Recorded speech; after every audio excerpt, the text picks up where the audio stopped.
जोर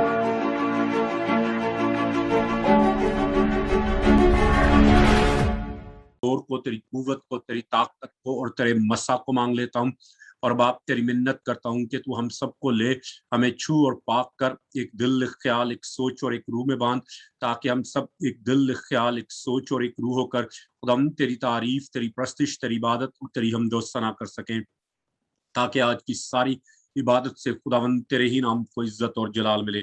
और जितनी देर भी खुदावंद हम तेरे हजूर में, तेरे सुंदर कदमों में ठहरे रहे, तेरा आसमान खुला रहे और तेरी कसरत की बरकत हम सबकी जिंदगियों पर नाजिल होती रहे, ताकि खुदावंद तेरे ही नाम को इज्जत और जलाल मिले। ऐ खुदावंद खुदा, मैं तेरे पाक रूह को दावत देता हूँ कि खुदा पाक रूह तू आ और हम सबको ले, हमारे जहनों को ले, हमारे ख्यालात को ले, हमारी सोचों को ले, छू और पाक कर, ताकि हम लायक तौर पर रूह और सच्चाई के साथ खुदा हम तेरी प्रस्तिश करें, तेरी इबादत करें, तेरी हमदो सना करें और तेरे ही नाम को इज्जत और जलाल देने का बाइस ठहरे। बाप, मैं तेरी शुक्रगुजारी करता हूँ कि तूने कहा है कि देखो मैं दुनिया के आखिर तक हमेशा तुम्हारे साथ हूँ। बाप, तेरी मिन्नत करता हूँ कि तू आ और हमारी हर तरह की कमी कमजोरी को तू अपने जोर, अपनी कुव्वत, अपनी ताकत, अपनी हिकमत, अपनी फहम और अपनी दनाई में बदल, ताकि खुदावंद खुदा आज जो कुछ भी हम तेरे पाक कलाम से सीखे और सिखाएं, उससे तेरे ही नाम को इज्जत और जलाल मिले। और खुदावंद खुदा, हम तेरे पाक कलाम को सीख कर उस पर बेहतर तौर पर अमल करने वाले बने, ताकि तेरा ही पाक यीशु नाम हम सब की जिंदगियों में इज्जत और जलाल पाए। बाप, मैं तेरी शुक्रगुजारी करता हूँ और ये दुआ तेरे प्यारे बेटे अपने खुदावंद यीशु मसीह नासरी के नाम में मांगता और पा लेता हूँ, आमीन। तो आज हम शुरू करेंगे what are the 4 pillars of Christian faith. और मैंने ऑलरेडी आपको बताया कि जो मसीही जिंदगी के 4 सतून हैं वो है दुआ, इशाए रुबानी, रफाकत और ईमान। दुआ के बारे में ऑलरेडी मैं आपको बहुत कुछ बता चुका हूं, लेकिन वो फिर किसी दिन मैं आपके साथ दोबारा से शेयर करूंगा। और दुआ के ताल्लुक से 3-4 मैसेज यूट्यूब पे भी हैं, the power of prayer, why we need to pray, the power of the parents prayer, और इस तरह के ना काफी सारे मैसेजेस हैं यूट्यूब पे, आप जाके आप उनको जरूर देखें ताकि आप ज्यादा उसको ना बेहतर तौर पर सीख सकें। ठीक है, तो आज हम बात करेंगे रफाकत के बारे में। ठीक है, और आइए पहले कलाम मुकद्दस में से देखें इस हवाले के बारे में कि जो मसीही ईमान के 4 सतून हैं उनके बारे में। अमाल की किताब उसका 2 बाब, अमाल की किताब एक्ट्स चैप्टर 2 वर्स 41 एंड 42। बस जिन लोगों ने उसका कलाम कबूल किया उन्होंने बपतिस्मा लिया और उसी रोज 3000 आदमियों के करीब उनमें मिल गए और रसूलों से तालीम पाने और रफाकत रखने में और रोटी तोड़ने और दुआ करने में मशगूल रहे। आमीन, आमीन, आमीन। ठीक है, यहाँ पर लिखा कि जितने लोगों ने खुदावंद यीशु मसीह का कबूल किया उन्होंने बपतिस्मा लिया और एक दिन में तकरीबन 3000 आदमियों ने बपतिस्मा लिया। ठीक है, लिखा है कि 3000 आदमियों के करीब उनमें मिल गए। और फिर लिखा है और ये रसूलों से तालीम पाने, रफाकत रखने, रोटी तोड़ने और दुआ करने में मशगूल रहे। ये 4 मसीही जिंदगी के पिलर्स हैं। ठीक है, जो कि है तालीम पाना, रफाकत रखना, रोटी तोड़ना और दुआ करना। ठीक है, और यहाँ पर तालीम पाने से मुराद यहाँ पर सीखना है। ठीक है, और इसको मैंने जो टॉपिक दिया है वो है फेथ, ईमान। और कलाम मुकद्दस में लिखा कि ईमान सुनने से पैदा होता है और सुनना मसीह के कलाम से। यानी मसीह के कलाम से जब आप तालीम पाते हैं तो आप बढ़ते हैं, आप तरक्की करते हैं और आप खुदावंद के नाम को इज्जत और जलाल देने का बायस बनते हैं। सही है, ओके। तो आज इसी बातों में से हम जो पहला जो पिलर है उसके बारे में सीखेंगे, जो कि है रफाकत। लिखा है और ये रसूलों के साथ रफाकत रखने में मशगूल रहे। यानी रफाकत रखने में मशगूल रहे से मुराद ये है कि कंटिन्यू वो फेलोशिप में रहे। ये नहीं कि साल में कभी एक बार मिल लिया, 6 महीने में कभी एक बार मिल लिया तो बस। ठीक है, तो रफाकत के लिए जो यूनानी लफ्ज इस्तेमाल हुआ है वो है कोइनूनिया। कोइनूनिया, और कोइनूनिया जो है ये इस लफ्ज का भी वही खास मायनी है, वही सेम मायनी है जो कि शादी के लिए इस्तेमाल किए गए हैं। ठीक है, रफाकत का मतलब है एक दूसरे के साथ मिलना जुलना और एक साथ इकट्ठे रहना। ठीक है, और शादी के लिए जो लफ्ज इस्तेमाल हुआ है वो भी है कोइनूनिया। यानी जब एक शख्स, 2 शख्स जो हैं वो शादी के रिश्ते में मुंसलिक होते हैं तो वो जिंदगी का कोइनूनिया हासिल करते हैं। यानी एक दूसरे के साथ जिंदगी बसर करते हैं और हर चीज में एक दूसरे को शरीक करते हैं। रोजमर्रा जिंदगी में इस कोइनूनिया के 3 मायने हैं। पहला जो है वो है अमल में शराकत, ठीक है, यानी कामों में शराकत। दूसरा है चीजों में शराकत, ठीक है, यानी अपनी चीजों में दूसरों को शरीक करना। और फिर तीसरा दर्जा है इसका कि जिंदगी में शराकत, यानी अपनी जिंदगी में उस शख्स को शामिल करना। और जब कोई शख्स शादी करता है तो वो ये तीनों दर्जात में जिंदगी गुजारता है।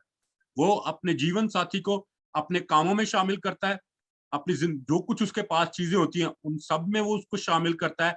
और फिर ना सिर्फ इन चीजों दुनियावी चीजों में और अपने कामों में, बल्कि वो अपनी जिंदगी में भी उस शख्स को शामिल करता है।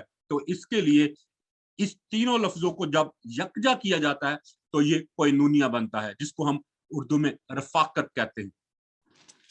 ऐसी शराकत उसी वक्त होती है जिसमें अमाल को, चीजों को और जिंदगी में दूसरों को शामिल किया जाता है, जब हमारी आपस में बेहतरीन कम्युनिकेशन होती है, ठीक है, यानी आपकी बात दूसरे को समझ आ जाए और दूसरे की बात आपको समझ आ जाए।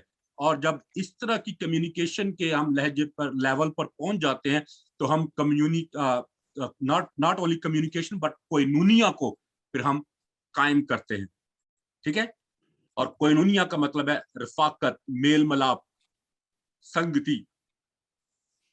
तो जितना ज्यादा हम खुदावंद के साथ रिश्ते में गहरे होंगे, उतने ही ज्यादा हम बेहतर तौर पर खुदा के साथ रफाकत रख सकेंगे।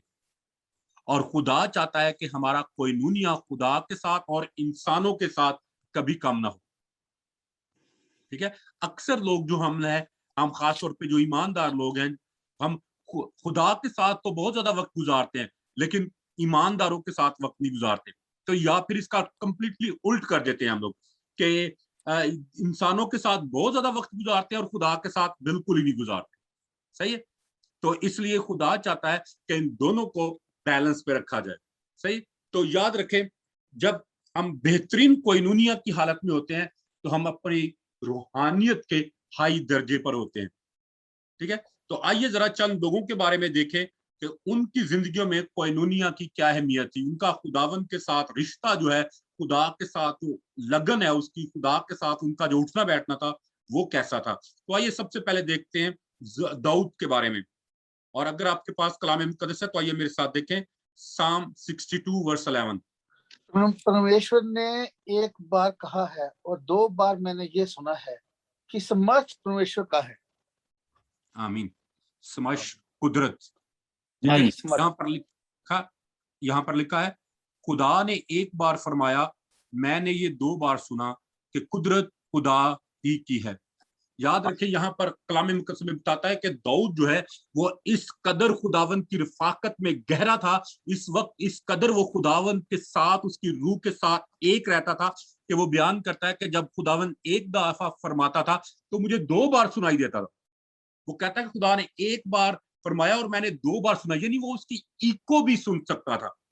वो इतना खुदा के करीब था कि खुदा की आवाज को पहचानने में, खुदा की आवाज को सुनने में इस कदर वो खुदा की कुर्बत में रहता था और खुदा के करीब जिंदगी बसर करता था। तो मेरे जिजो, अगर मैं और आप जो हैं, हम भी दाऊद की तरह खुदा की रफाकत में रहें, खुदा की कुर्बत में रहें, खुदा के करीब रहें, तो फिर हम ये नहीं कभी भी कहेंगे कि हमने तो कभी खुदा की आवाज सुनी नहीं, कि खुदा की आवाज कैसी होती है। क्योंकि कलाम मुकद्दस में लिखा है कि यीशु ने कहा कि मेरी भेड़ें मेरी आवाज को पहचानती हैं। और मैं अक्सर कहता हूं कि जरूर दुआ किया करे कि खुदा तू मुझे अपनी आवाज को पहचानना सिखा, ताकि मैं तेरी आवाज को पहचान कर उसके मुताबिक अपनी जिंदगी बसर कर सकूं। और मैं अपनी पर्सनल टेस्टमनी जो है वो अक्सर आपके साथ शेयर कर चुका हूं, एक दफा फिर आपके साथ शेयर करना चाहता हूं कि मैं रोमन कैथोलिक कलीसिया से पेंटिकॉस्टल जब फेथ में आया, तो जब मैंने पेंटिकॉस्टल चर्च में जाना शुरू किया, तो वहां पे मैंने देखा लोग जो बड़ी ऊंची ऊंची दुआ करते थे, बड़ी आके गवाहियां सुनाते थे, खुदा ने मुझसे ये कहा, खुदा ने मुझसे वो कहा। तो मैं जब ये गवाहियां वगैरह लोगों की बातें सुनता था तो मैं कहता था कि ये लोग झूठ बोल रहे हैं।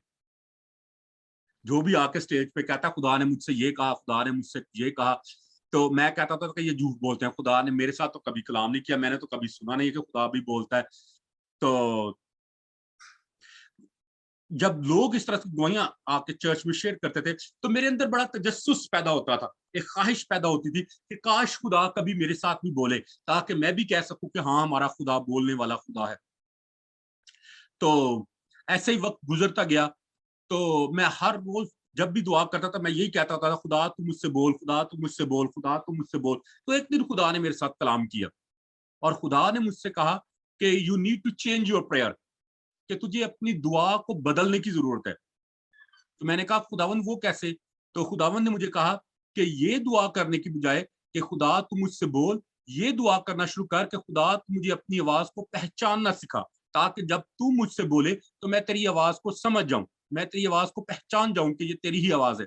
और जैसे ही मैंने अपनी दुआ को चेंज किया और ये कहना शुरू किया कि खुदा तू मुझे अपनी आवाज को पहचानना सिखा, ताकि जब तू मेरे साथ बोले तो मैं तेरी आवाज को जान सकूं और पहचान सकूं, तो I tell you, I was really surprise कि खुदा ने किस तरीके से मुझे अपनी आवाज को पहचानना सिखाया।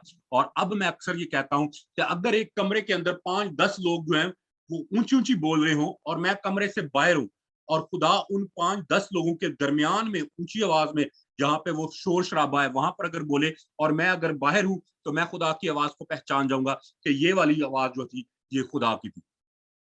तो गॉड वांट्स अस कि हम उसकी आवाज को पहचाने, क्योंकि यीशु ने कहा कि मेरी भेड़ें मेरी आवाज को पहचानती है, ना सिर्फ सुनती है बल्कि उसको पहचानती भी है। तो इसलिए मेरे अजीजों, ईमानदार होते हुए, मसीही होते हुए, हमें खुदा की आवाज को पहचानना बहुत जरूरी है। क्योंकि अगर हम खुदा की आवाज को पहचानेंगे नहीं, तो फिर याद रखें, हम कभी भी किसी भी आवाज की पैरवी कर सकते हैं। अगर अबलीस हमारे साथ बोल रहा होगा तो हम कहेंगे हाँ, यही खुदा की आवाज है। हम अबलीस की आवाज को खुदा की आवाज समझ जाएंगे, क्योंकि हम खुदा की आवाज को पहचानते नहीं है। तो इसलिए ईमानदारों के लिए खुदा की आवाज को पहचानना और उसकी पैरवी करना जो है वो नहायत जरूरी है। बात की समझ आई है? और ये उसी वक्त होगा जब आपका खुदा के साथ एक बेहतरीन कोइनोनिया होगा। आपके बच्चे कॉल करते हैं या आपकी बीवी कॉल करती है, तो आप उससे पूछते हैं कि कौन बोल रहा है, कि आप फौरन पहचान जाते हैं। फौरन पहचान जाए। फौरन पहचान जाते हैं, आपको पूछने की जरूरत नहीं पड़ती कि कौन बोल रहा है। आप फौरन अपने बच्चों की, अपनी बीवी की या उन लोगों की आवाज को फौरन पहचान जाते हैं जिनके आप कंटिन्यू कांटेक्ट में रहते हैं, जिनके साथ मुसलसल आप बातचीत करते रहते हैं। तो यही हाल हमारा खुदा के साथ है। अगर आप खुदा के साथ रेगुलर बातचीत करने वाले लोग होंगे, अगर आप खुदा की आवाज को रेगुलर सुनने वाले होंगे, तो फिर खुदा की आवाज को भी आप पहचानने वाले बनेंगे। लेकिन अगर आपने कभी खुदा की आवाज को सुना ही नहीं है, तो फिर उसकी आवाज को कैसे पहचानेंगे? It will be a very difficult task. ठीक है? तो आइए दूसरा शख्स जिसके बारे में हम देखते हैं वो है अलीशा। अलीशा, आइए इसके लिए देखिए कलाम मुकद्दस में से सलातीन की दूसरी किताब 2 किंग्स चैप्टर 4 वर्स 27। पर जब वो उस पहाड़ पर मर्द खुदा के पास आई तो उसके पांव पकड़ लिए और जिहाजी उसे हटाने के लिए नजदीक आया। पर मर्द खुदा ने कहा कि उसे छोड़ दे, क्योंकि उसका जी परेशान है और खुदावन ने ये बात मुझसे छुपाई और मुझे ना बताई। आमीन, आमीन। इस आयत का थोड़ा सा बैकग्राउंड जो है वो मैं आपके साथ शेयर कर देता हूं कि जब खुदावन का खादम जो है अलीशा, जब एक शोनीमी औरत के घर में आया और उसने वहां पर आकर उसके रहना शुरू किया, और जब उसको पता चला कि उसके पास सब कुछ है लेकिन सिर्फ उसके पास औलाद नहीं है, तो उसने उसके लिए दुआ की और खुदा ने उस शोनीमी औरत को बेटा बख्शा। और कलाम मुकद्दस में लिखा कि वो बेटा बड़ा हो गया और एक दिन वो अपने बाप के साथ खेतों में काम करने के लिए गया और उसे सन स्ट्रोक हो गया। तो उसे सर में शदीद दर्द होना शुरू हुआ और वो बच्चा जो है, उस बाप ने उस बच्चे को उसकी माँ के पास घर भेज दिया। जैसे ही घर वो आया तो वो बच्चा मर गया। तो उस शोनीमी औरत ने ये नहीं किया कि रोना धोना शुरू कर दिया, मार कटाई बैन करना शुरू कर दिया, रोना शुरू कर दिया, मातम करना शुरू कर दिया और अपने नौकरों को कहा जाओ इसके बाप को बुला के लेके आओ कि उसका बेटा मर गया। नहीं, उसने कुछ भी ऐसा नहीं किया, बल्कि कलाम मुकद्दस में लिखा है कि उसने अपने शोहर के पास पैगाम भेजा और कहा कि गधा और उसके साथ एक आदमी जो है वो भेज दे मेरे पास, जीन कस का, जल्दी जल्दी देर ना करना। तो उससे पूछता है कि क्यों जाना है तूने, आज तो कोई ईद भी नहीं है, ना कोई स्पेशल डे है। तो वो कहती है नहीं, आज तू मुझे ना रोकना, आज तू मुझे जाने दे, क्योंकि ये हमारे ही फायदे के लिए होगा। तो वो उसका शोहर उसको नहीं रोकता होता, कहता चल ठीक है जाना है तू जा। तो वो जाती है और जाकर वो अलीशा के पांव पकड़ लेती है और रोना शुरू कर देती है। तो जिहाजी जो अलीशा का डिसाइपल होता है वो उस औरत को हटाने की कोशिश करता है, लेकिन अलीशा उसे कहता है कि नहीं नहीं, इसको रहने दे, इसको ना हटा, क्योंकि ये बड़े परेशान है, इसको बड़ा दुख लगा है, इसकी कोई परेशानी है, और खुदा ने वो परेशानी जो है वो मुझ पर जाहिर नहीं की है। खुदा ने वो परेशानी, इसकी परेशानी मुझसे छुपाई है। खुदा ने मुझे नहीं बताया उसके बारे में, क्योंकि कलाम मुकद्दस में लिखा है हबक्कूक नबी के सहीफे में कि खुदा उस वक्त तक दुनिया में कुछ नहीं करता जब तक कि पहले अपने रास्तबाज बंदों और बंदियों पर जाहिर ना कर ले। लेकिन यहाँ पर अलीशा जो है वो कहता है कि खुदावन ने ये बात मुझसे छुपाई और मुझे ना बताई। तो मेरे अजीजों, ये अलीशा जो है वो इतना ज्यादा खुदा की कुर्बत में रहता था, खुदा के पास रहता था, खुदा के साथ रहता था कि खुदा हर बात उसके साथ शेयर करता था। और जब इस शोनीमी औरत के बेटे के बारे में खुदा ने उसे नहीं बताया तो उसको पता चल गया कि खुदा ने ये बात मुझसे छुपाई है और मुझे उसने नहीं बताई। तो मेरे अजीजों, कलाम मुकद्दस बताता है कि वो गया उसके घर और उसने जाकर उसके बेटे को जिंदा किया। और अक्सर लोग जो है हाफ वे जो है वो अपनी स्ट्रगल्स को छोड़ देते हैं। और कलाम मुकद्दस में लिखा कि अलीशा ने जिहाजी से कहा कि ये ला मेरी छड़ी ले जा और जाकर उस बच्चे को ठीक कर देना, जिंदा कर देना। तो कलाम मुकद्दस में लिखा कि ये शोनीमी औरत कहती है ना, मैं तो तुझे लेके जाऊंगी, साथ तेरे साथ ही जाऊंगी, तू बेशक इसको भेज, लेकिन तू मेरे साथ चल, मैं तुझे यहाँ पर नहीं छोड़ के जाऊंगी। तो कलाम मुकद्दस में लिखा है कि जिहाजी जाता है, वो एलिशा की छड़ी लेकर वो बड़ी कोशिश करता है, बड़ी दुआएं करता है कि वो बच्चा जी उठे, लेकिन कुछ नहीं होता। और मैं अक्सर सोचता हूं और मैं कहता हूं कि अगर शोनीमी औरत जो है वो जिहाजी के ऊपर तवक्कल करके, भरोसा करके अपने घर चली जाती तो उसका बेटा कभी भी जिंदा ना होता। लेकिन कलाम मुकद्दस मिलकर तो उसने कहा कि मैं तुझे नहीं छोड़ूंगी, मैं तुझे नहीं जाने दूंगी, तू मेरे साथ चल। और फिर कलाम मुकद्दस में लिखा है कि अलीशा खुद आया और वो उसके बेटे के ऊपर लेट गया, और कलाम मुकद्दस में लिखा है कि खुदा ने उस बच्चे को जिंदा कर दिया। तो खुदा चाहता है कि इस तरह से हमारी गहरी रफाकत खुदावंद के साथ हो कि हम खुदा के साथ हर एक बात शेयर करें और खुदा जो है वो हमारे साथ हर एक बात शेयर करे। बिल्कुल वैसे ही जैसे खुदा बागे अदन में आदम और हवा के साथ आकर रफाकत रखा करता था और हर बात खुदा उसके साथ आकर शेयर किया करता था। और कलाम मुकद्दस में लिखा कि खुदा ठंडे वक्तों में आकर उसके साथ मिलता था। ठंडा वक्त कौन सा होता है? दो टाइम होते हैं, एक सुबह का और एक शाम का। तो इसका मतलब यह है कि डेली ट्वाइस अ टाइम खुदा जो है वो आदम और हवा के साथ आकर रफाकत रखता था, दो दफा आकर मिलता था। और कोई शख्स नहीं बता सकता कि आदम कितना अरसा बाग अदन में रहा, एक दिन, एक हफ्ता, एक महीना, एक साल, 1000 साल या कितना अरसा, नो बॉडी नोस। लेकिन एक बात हम बड़े वसूख के साथ कह सकते हैं कि जितना भी अरसा आदम और हवा बाग अदन में रखे, खुदा बिला नागा बगैर छुट्टी किए उनके साथ आकर मिलता रहा और उनके साथ रफाकत रखता रहा। तो मेरे अजीजों, कलाम मुकद्दस में लिखा है कि खुदा कल और आज बल्कि अब तक यकसा है। वही खुदा जिसकी ख्वाहिश थी उस वक्त बाग अदन में आदम के साथ मिलने और रफाकत रखने की, आज भी उसकी वही ख्वाहिश है और आज भी वो आपके साथ रफाकत रखना चाहता है, आज भी वो आपके साथ मिलना चाहता है, आज भी वो आपके साथ बातचीत करना चाहता है। तो जरूरत इस अमर की है कि हम खुदावंद को उसकी जगह पर मिलें। कलाम मुकद्दस में लिखा कि जब आदम ने गुनाह किया तो आपके खुदा ने देखा कि जहां पर वो उसके साथ रफाकत रखता था, उसने कहा कि आज आदम नहीं है। तो उसने आवाज दी, आदम तू कहाँ है? मैं तो आ गया हूं लेकिन तू कहाँ है? तो कलाम मुकद्दस में लिखा कि उसने कहा कि मैंने जब तुझे देखा तो मैंने अपने आप को छुपाया। तो मेरे अजीजों, खुदावन चाहता है कि हम अपने आप को उससे छुपाएं नहीं, बल्कि जैसे भी हैं, गुनाह की हालत में है, पाकीज़गी की हालत में है, जो भी कमजोरी हमारी जिंदगी में है उसको लेकर खुदावन के पास आ जाएं, तो खुदा हमारी उस कमजोरी का इलाज कर सकता है। आदम और हवा ने अपने आप को अंजीर के पत्तों के साथ अपनी शर्मिंदगी को ढांपने की कोशिश की, लेकिन याद रखें अंजीर के पत्ते जो हैं वो 3 दिन से ज्यादा हरे भरे नहीं रह सकते, वो सूख जाते हैं। उन्होंने जो अपने लिए हल निकाला था वो टेम्परेरी था, लेकिन जब ऐसे ही वो टेम्परेरी हालत में अंजीर के पत्तों के साथ खुदावन के पास आए तो खुदा ने उनको एक मुश्किल हाल दिया। खुदा ने उनको चमड़े के कपड़े पहनाए जो कि देर पा है। तो इसलिए मेरे अजीजों, खुदावन चाहता है कि आप अपनी हर नाकिस कमी कमजोरी के साथ खुदावन के पास आ जाएं, क्योंकि खुदा उस कमी कमजोरी को अपने जोर, अपनी कुव्वत और अपनी ताकत में बदलने का बड़ा माहिर है, और वो ऐसा कर सकता है। कैन यू से आमीन? आमीन। और फिर एक और शख्स जिसका हम बेहतरीन कोइनूनिया खुदा के साथ देखते हैं, वह है एलिया।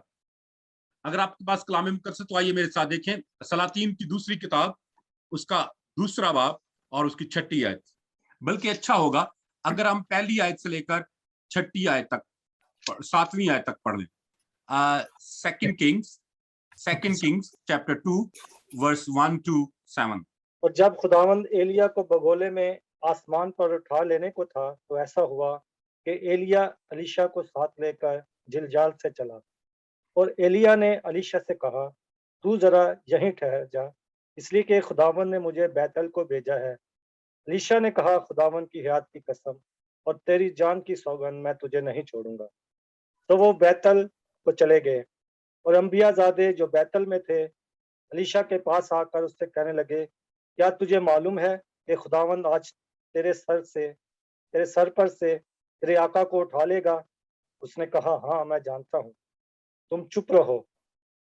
और एलिया ने उससे कहा, अलीशा तू जरा यहीं ठहर जा, क्योंकि खुदावंद ने मुझे यरीहो को भेजा है। उसने कहा, खुदावंद की हयात की कसम और तेरी जान की सौगंध, मैं तुझे नहीं छोड़ूंगा। तो वो यरीहो में आए। और अंबियाजादे जो यरीहो में थे अलीशा के पास आकर उससे कहने लगे, क्या तुझे मालूम है कि खुदावंद आज तेरे आका को तेरे सर पर से उठा लेगा? उसने कहा, हाँ मैं जानता हूँ, तुम चुप रहो।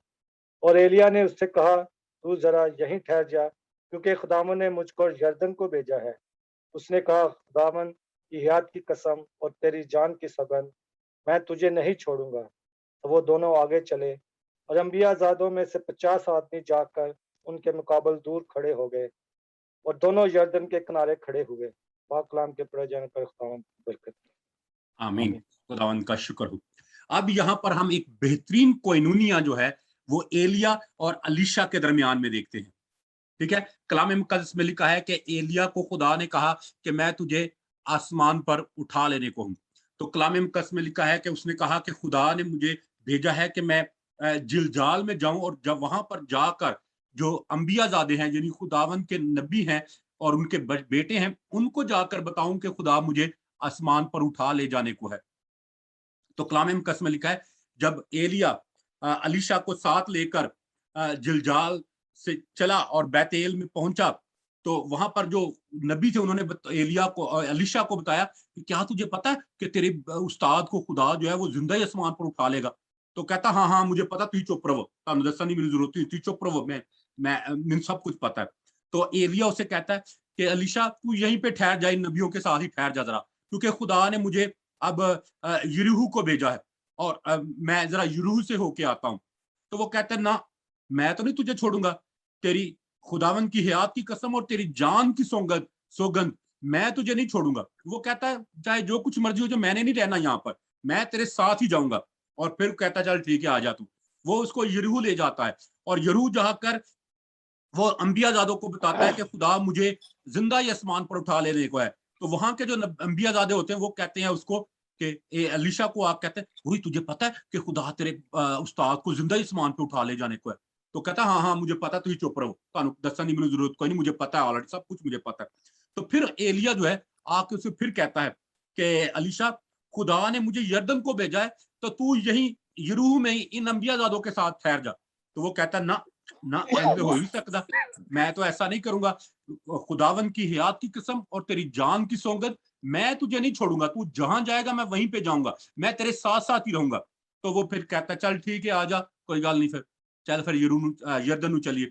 तो कलाम मुकद्दस में लिखा कोई यरदन चले जाते हैं, और जब यरदन जाते हैं तो कलाम मुकद्दस में लिखा है कि वो वहां पे भी जाके नबियों को बताता है एलिया कि खुदा मुझे जिंदा आसमान पर उठा लेने को है। तो अंबियाजादे आकर फिर उसको अलीशा को बताते हैं, वही तेनू पता है तेरे उस्ताद नु खुदा जिंदा ही आसमान पे उठा लेने को है? तो वो कहता हाँ हाँ मुझे पता है, तुम चुप रहो। तो फिर एलिया उसे कहता है कि तू यहीं ठहर जा, क्योंकि खुदा ने मुझे किसी और काम के लिए भेजा है। तो कहता ना, मैं तो तुझे नहीं छोड़ूंगा, तेरी जान, खुदावन की हयात की कसम और तेरी जान की सौगंध, मैं तुझे नहीं छोड़ूंगा। तू जहां जाएगा मैं जाऊंगा, जहां तू रहेगा मैं रहूंगा। तो फिर कलाम मुकद्दस में लिखा है कि एलिया उससे पूछता है, अच्छा तू बता फिर मैं तेरे लिए क्या करूं, जब मेरे आखिरी अय्याम आ रहे हैं, मेरे जो खुदा ले जाने को है, तो फिर मैं तेरे लिए करूंगा। तो वो कहता है कि तेरी रूह का दुगना मुझे मिले, डबल पोर्शन, जो अनॉइंटिंग तेरी है वो उस अनॉइंटिंग का डबल पोर्शन मुझे मिले। तो वो कहता है कि ये तूने बात तो बड़ी बड़ी चीज मांग ली है, ये मेरे कब्जे में, मेरे कंट्रोल में नहीं है कि मैं तुझे दे सकूं, लेकिन अगर तू मुझे अपने से जुदा होते हुए देखे तो फिर खुदा तेरे लिए ऐसा ही करे, लेकिन अगर तू मुझे अपने से जुदा होता हुआ ना देखे तो फिर मैं इस वादे का पाबंद नहीं हूं। तो जब ये बातें उसने सुनी तो उसने कहा, बस अब तो मैं नहीं इसको छोड़ूंगा, अब तो ये जहां जाएगा मैं इसके साथ साथ रहूंगा। और हम देखते हैं कलाम मुकद्दस में कि वो ग्लू की तरह उसके साथ चिपका रहा, उसने एलिया को अपने से जुदा नहीं होने दिया और उसने अपने आप को एलिया से जुदा नहीं किया। तो मेरे जो हकीकी कोइनूनिया है वो यही है कि हम खुदा के साथ चिपके रहें, हम खुदा से कभी भी जुदा ना हो, ना खुदा को अपने पास से दूर जाने दे और ना कभी खुद खुदा से दूर हूं। जैसे यकूब कहता है कि मेरे खुदावन जब तक तू मुझे बरकत ना दे मैं तुझे जाने नहीं दूंगा। तो मेरे जिजो, खुदावन मेरा खुदा आपसे और मुझसे यही चाहता है कि हम भी खुदा के साथ ऐसे मिले रहें कि खुदा की बरकत हमारी जिंदगी में आए और हम खुदा को कभी भी ना छोड़ें। याद रखें, खुदा हमें कभी नहीं छोड़ता, लेकिन हम इंसान होते हुए खुदा से दूर हो जाते हैं, हम खुदा को छोड़ देते हैं, हम गुनाह भरी दुनिया में फिर दोबारा वापस चले जाते हैं। तो कलाम मुकद्दस में लिखा है कि एलिया को खुदा ने भेजा तो वो गया, उसने खुदा की आवाज को बड़ा क्लियरली सुना। अगर मेरी तरह का कोई आदमी होता तो कहता चलो इस्लामाबाद से जाके दाज देता है कि खुदा मैं इंग्लैंड जा रहा हूं या ये कर रहा हूं या वो कर रहा हूं। तो लाहौर में जाकर बता देता हूँ, कराची में जाकर बता देता हूँ, लेकिन हर जगह थोड़ा जाके बताना पड़ता है ऐसी बातें। तो शायद उसने अगर हमारी तरह का कोई होता तो सिर्फ एक जगह पे बता के तो चुप हो जाता। लेकिन हम देखते हैं एलिया के बारे में कि he was very sure in hearing the voice of the Lord, कि वो खुदावन की आवाज को पहचानने में बहुत श्योर था। उसको उसमें शक नहीं था कि खुदा उसे जिंदा उठा लेने को है। उसने खुदा की आवाज का यकीन किया क्योंकि वो खुदा की आवाज को सुनने वाला शख्स था। उसने बारहा खुदा की आवाज को सुना था, जो कुछ खुदा ने उसको कहा था उसने किया था। आइए जरा उसकी जिंदगी के, एलिया की जिंदगी के बारे में थोड़ी देर के लिए देखें कि वो कैसे खुदा की आवाज को सुनने वाला शख्स था। अगर आपके पास कलाम है तो देखें मेरे साथ पहली सलातीन की किताब, first Kings chapter 17 verse 2 to 5 का वचन उसके पास पहुंचा, यहाँ से चलकर पूर्व की ओर जा और किरत नामक नाले में जो यरदन के पूर्व में छिपा था उसी नाले का पानी तू पिया कर। और मैंने कौवों को आज्ञा दी कि वह तुझे वहां खिलाए। आमीन। आमीन।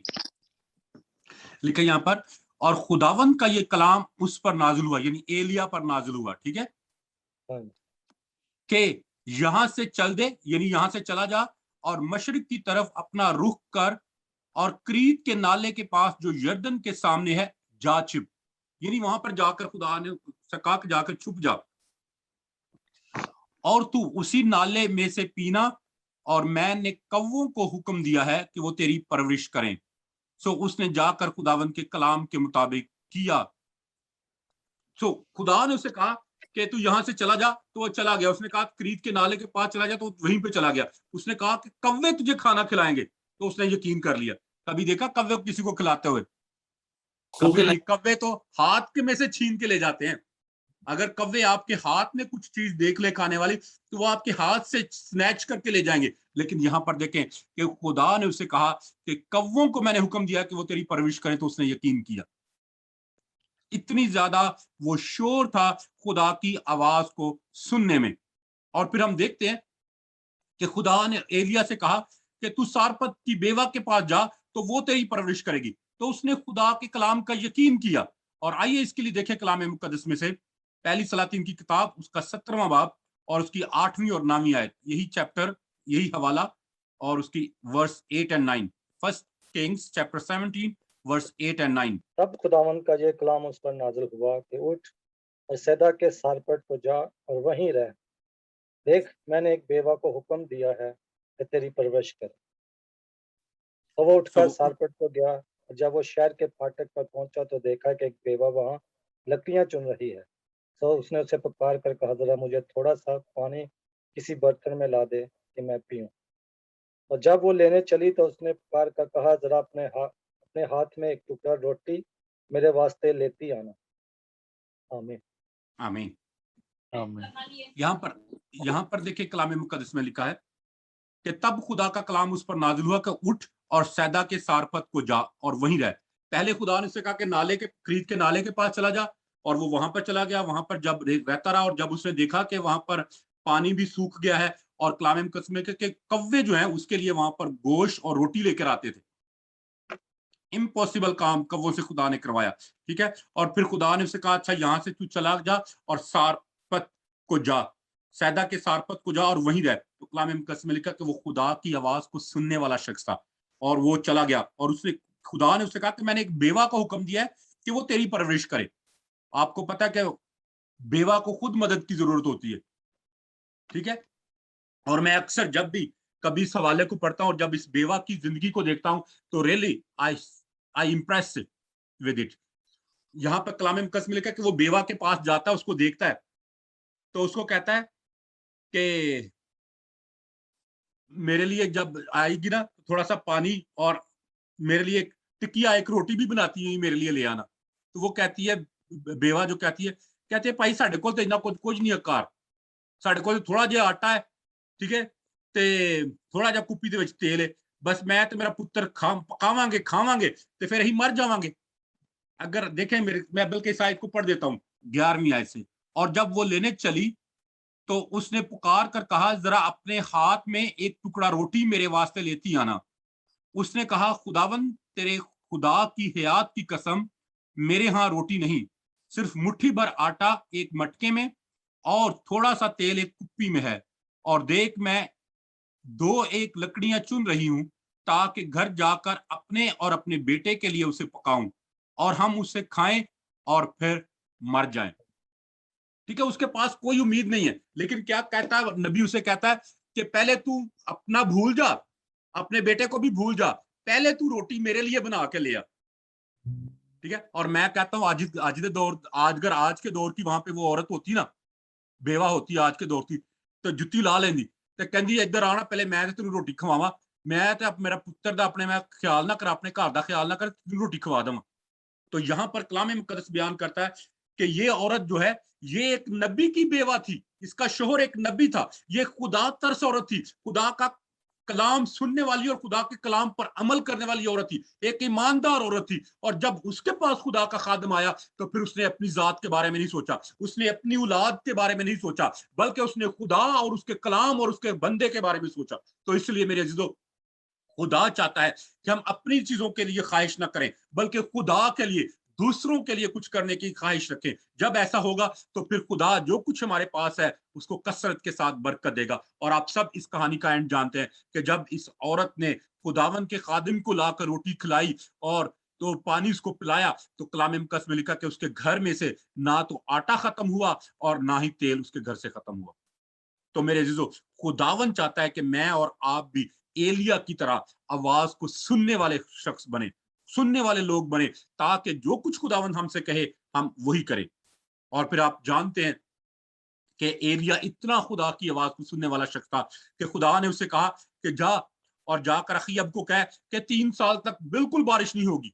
वो गया और उसने जाकर कह दिया। और फिर खुदा ने उससे 3 साल के बाद कहा कि अब तू जा और अखीयब को कह कि तू अपने घर भी अभी वापस पहुंचने नहीं पाएगा, कि तू बारिश में गीला हो जाएगा, इतनी बारिश अभी आने वाली है। तो कलाम मुकद्दस में लिखा है कि एलिया जो है वो खुदा की आवाज को ना सिर्फ सुनने वाला शख्स था बल्कि बेहतरीन तौर पर पहचानने वाला शख्स भी था। उसने खुदा की बातों में शक नहीं किया, उसने जो कुछ खुदा ने उससे कहा, उसने किया और खुदा ने उसको बरकत दी।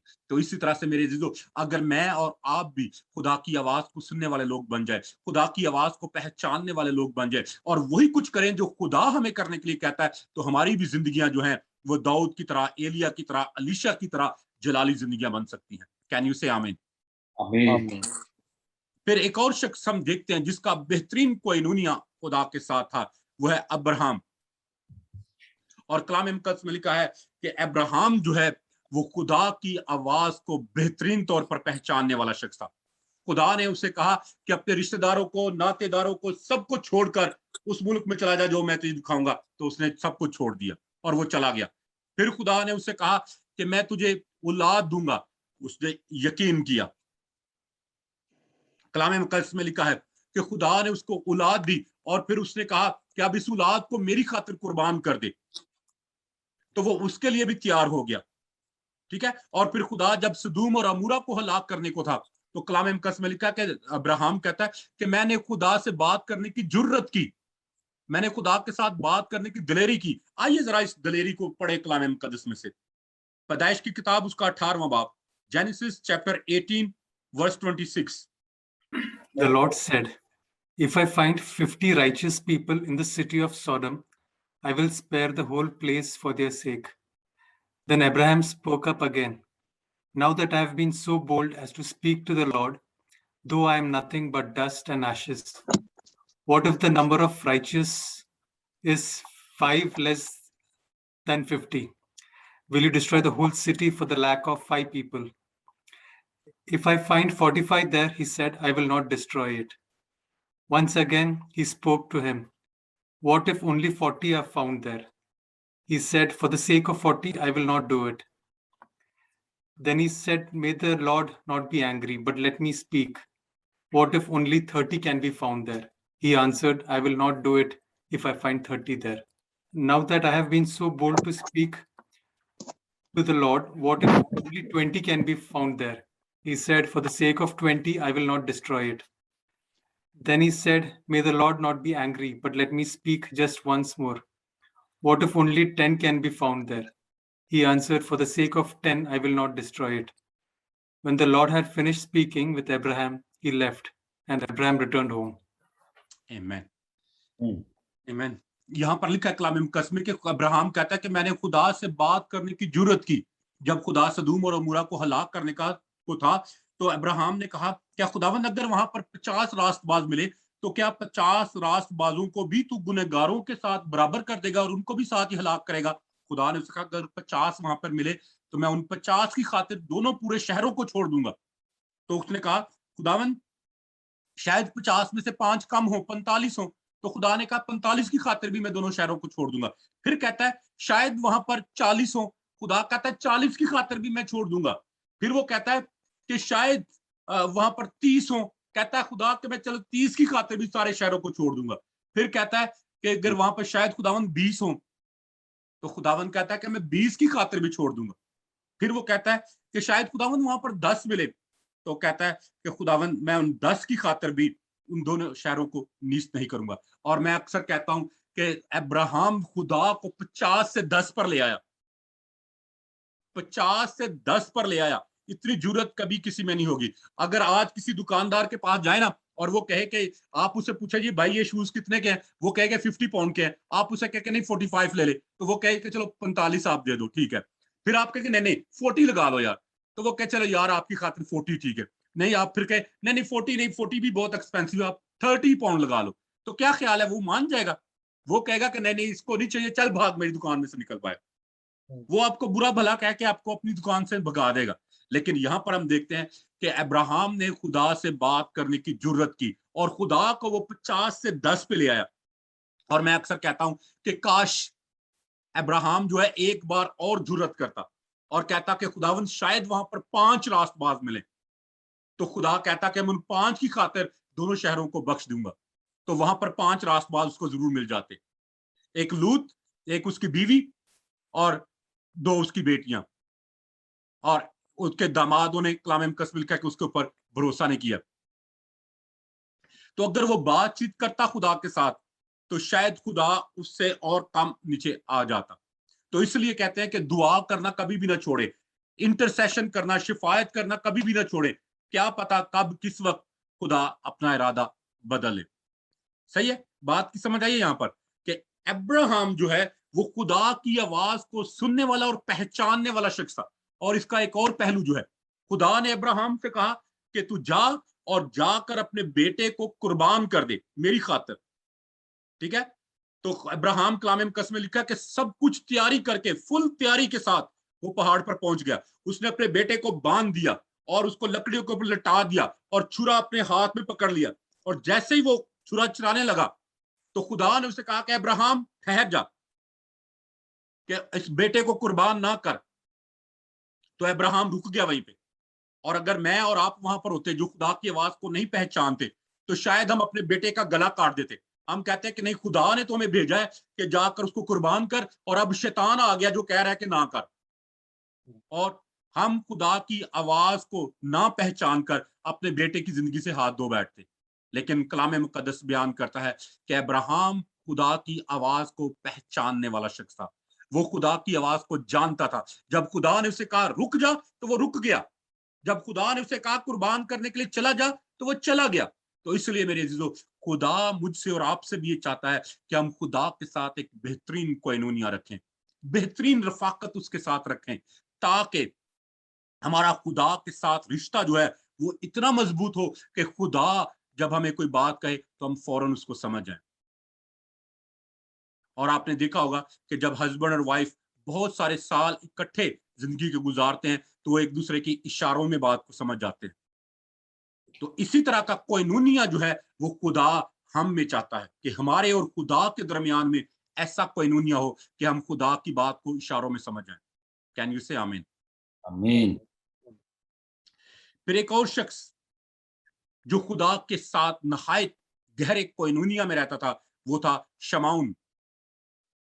शमाउन, आइए जरा इसकी जिंदगी के बारे में कलाम मुकद्दस में से देखें। Luke chapter 2 verse 25। और देखो, यरूशलेम में शमौन नाम एक आदमी था, और आदमी रास्तबाज और खुदा तरस और इसराइल की तसल्ली का मुंतजर था। और रूल कुदस उस पर था, और उसको रूल कुदस से आगाही हुई थी कि जब तू खुदावंद के मसीह को ना ले, मसीह को देख ना ले, मौत को ना देखेगा।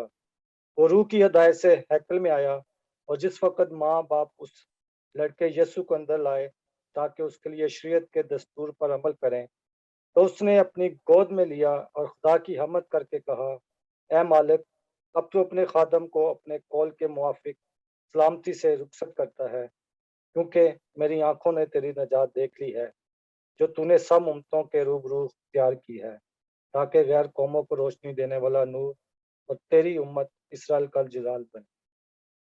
आमीन, आमीन, आमीन। आमीन। यहाँ पर कलाम मुकद्दस में लिखा कि शमाउन ये शख्स जो है, ये एक बुजुर्ग शख्स था, और ये खुदा के साथ एक गहरे कोइनूनिया में रहता था।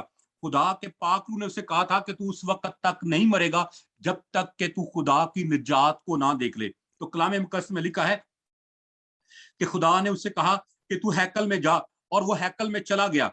जब उसने हैकल में यीशु मसीह को देखा, तो कलाम मुकद्दस में लिखा है कि उसने उस बच्चे को अपनी गोद में लिया और खुदा की हमद करके कहा कि ऐ मालिक, अब तू अपने खादिम को अपने कौल के मुआफिक सलामती से रुखसत करता है, क्योंकि मेरी आंखों ने तेरी निजात देख ली है।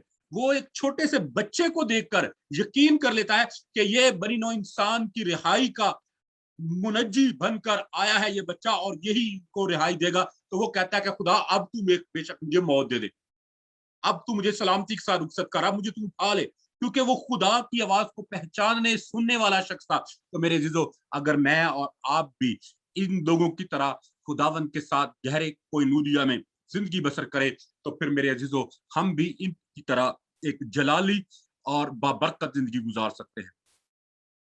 क्योंकि कोइनूनिया जो है वो हमारी जिंदगियों के लिए, रफाकत जो है हमारी जिंदगियों के लिए नहायत जरूरी है। और अगर आप चाहते हैं कि आप रूहानी तौर पर तरक्की करें, तो फिर आपको, जैसे कलाम मुकद्दस में लिखा है, कि वो रफाकत रखने में मशगूल रहे, यानी कंटिन्यू उन्होंने फेलोशिप को कभी नहीं छोड़ा। तो फिर मेरे अजीजों, अगर आप चाहते हैं कि खुदावंद आपको बुलंदियों पर लेकर जाए, दुनिया की बुलंदियों पर लेकर जाए, खुदा आपको बरकत पर बरकत दे, खुदा आपको तरक्की पर तरक्की बख्शे और खुदा आपके लिए बंद दरवाजों को खोले, तो फिर आपको खुदावंद के साथ कोइनोनिया में जिंदगी गुजारना होगा।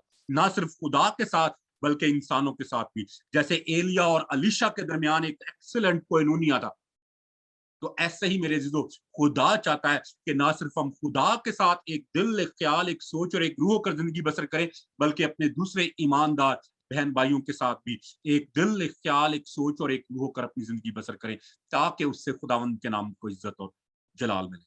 खुदावंद इस कलाम की वजह से हम सबको बरकत दे। आमीन।